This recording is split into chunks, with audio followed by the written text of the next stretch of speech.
we're going to move on to Laura now Thank for you. the next 5 minutes slot on the Big Meadow search. Thanks, Laura. Are you right sharing? I'll give it a go, yep.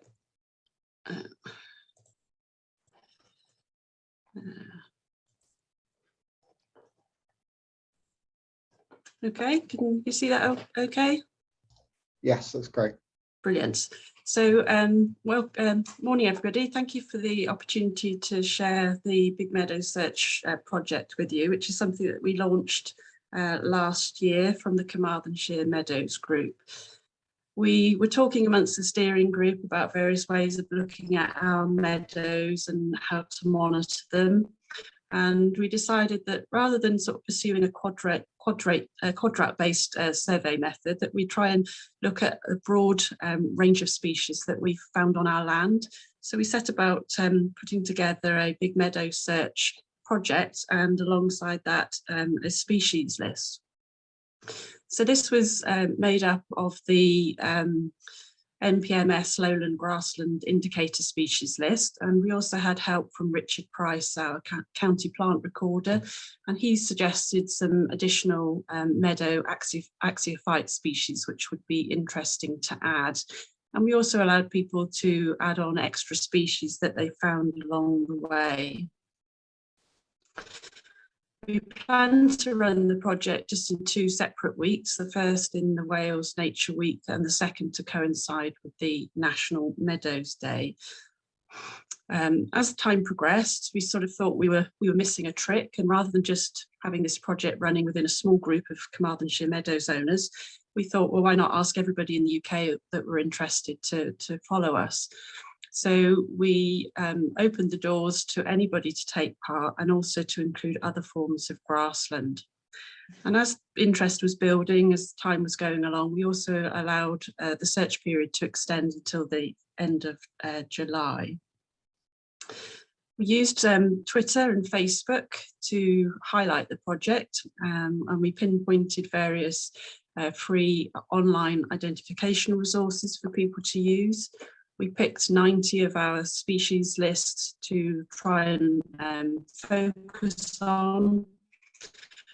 We tried to increase knowledge of various things like folklore, plant uses, colloquial names, and we also, particularly towards the end of the project, were really keen to highlight the interactions between plants, invertebrates and fungi.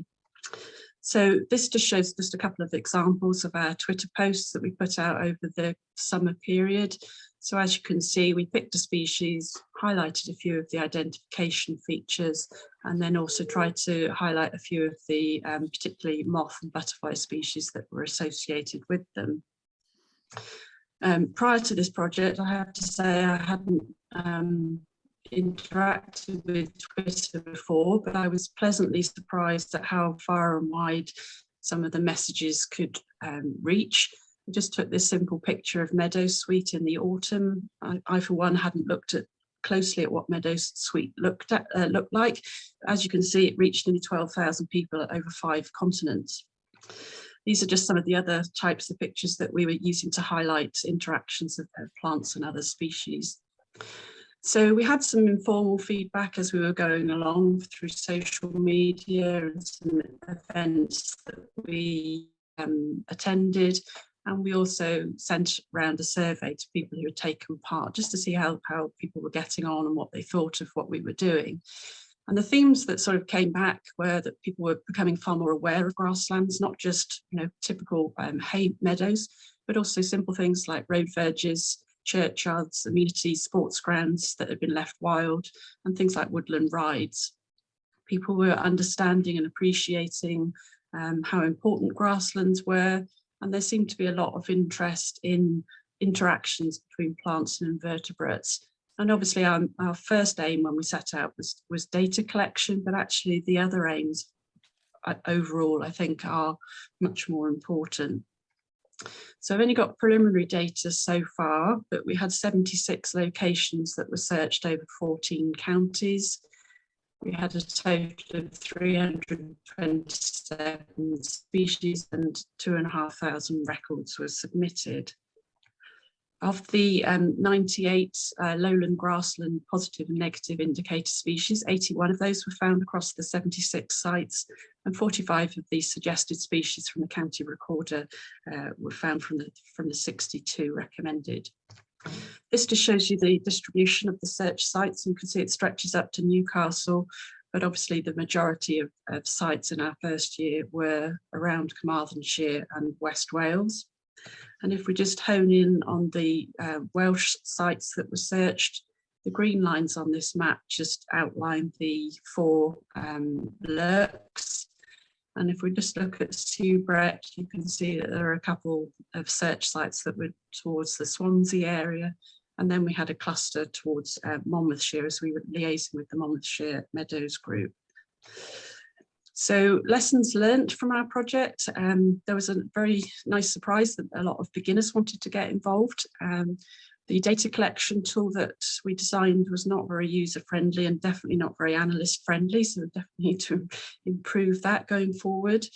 We didn't expect any photo submissions to verify records, but then again, most big citizen science projects don't require photographs.